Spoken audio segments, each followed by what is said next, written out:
Shut down. Please. Your team has destroyed a turret. An ally has been slain. Enemy double kill. An enemy has been slain.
Ultimate in this one. And the TP from Duke actually was a little late still, so SKT is still working on that problem. At least he's TPing into good fights now instead of horrible TPs in game one, so we're seeing progression there.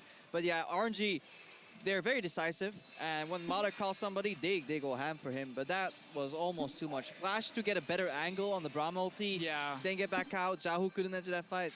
Blank did fantastic job buying time, but even if he dies a little sooner, I feel like that was a bad fight. To be fair, if you are RNG and you say, let's not take the fight, let's try and maybe wait for next one and next one and next one. You look at SKT's composition with the Azir sitting there, you're like, we don't actually want to go late game against Azir, Soraka, and Sivir and take these team fights. So they're kind of like, we need to try. Right. You know, maybe there's only 10% chance it works. If it does, we're back in the game. If not, well, the game ends in 22 minutes. Yeah, they lost the fight not for lack of commitment or anything never like commitment. that. Yeah, never on the side of effort. But with the series tied up 1-1, we need to take a quick break. Don't go anywhere though. Game 3 is coming your way in just a few minutes. We'll be right back.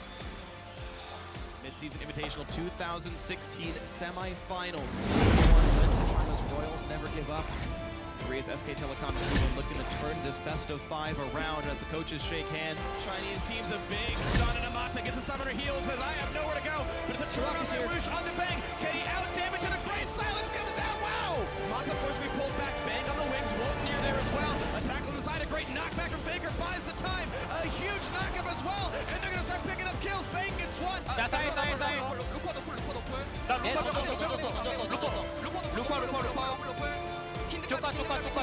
And all the kills are coming through 4 already. Make that 5. It's a slaughter. It's a beautiful win for Korea's SK Telecom T1 to tie up the series.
faces Darshan and Afromu ahead of CLG's semifinal tomorrow.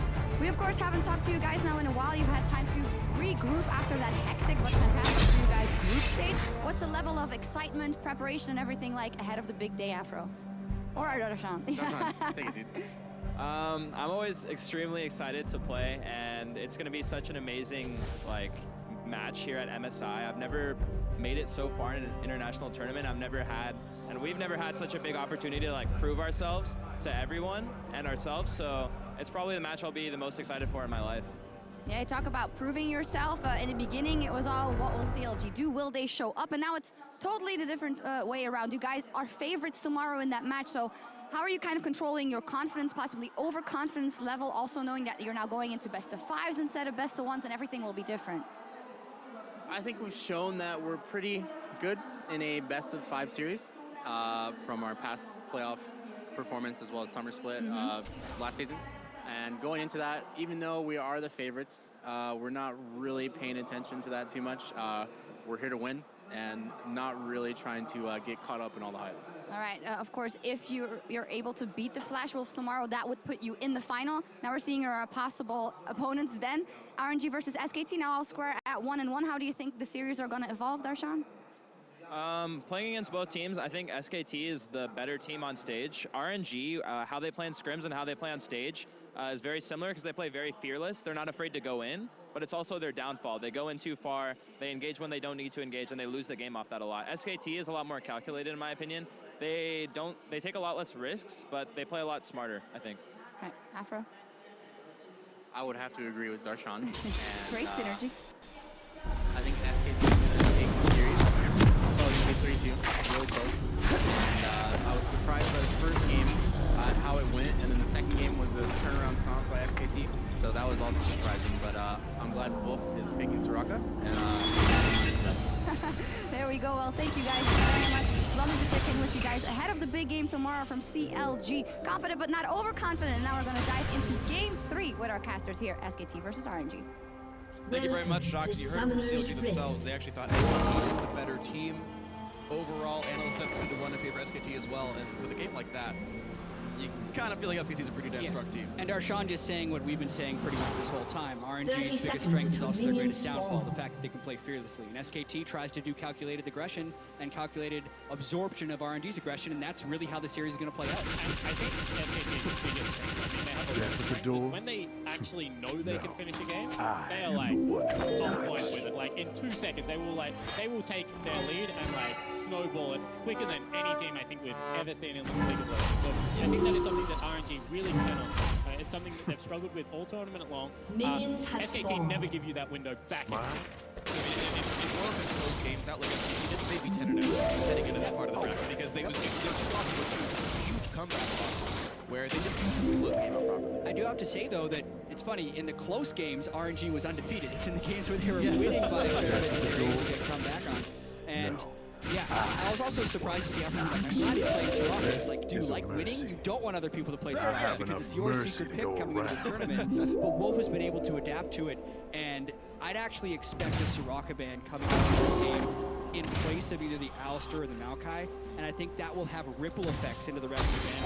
I'm really curious to see how it plays out. Yeah, I guess it depends what your strategy is, right? Do you continue to take double teleport and hope they play the shove up? Because you have to remember that even though things went awry, they got a free kill onto the Soraka. If they just reset that lane, they go up by 1 kill. Instead, they gave 2 back. So that was overreaching. Like, not necessarily if you can attack Soraka if she's with Sivir in a pushing, but that requires RNG to be disciplined. After absolutely taking out SKT in game 1, you saw that they lapsed a little bit in that regard, and SKT was punishing. Requires some crazy technology. I want to talk about Faker.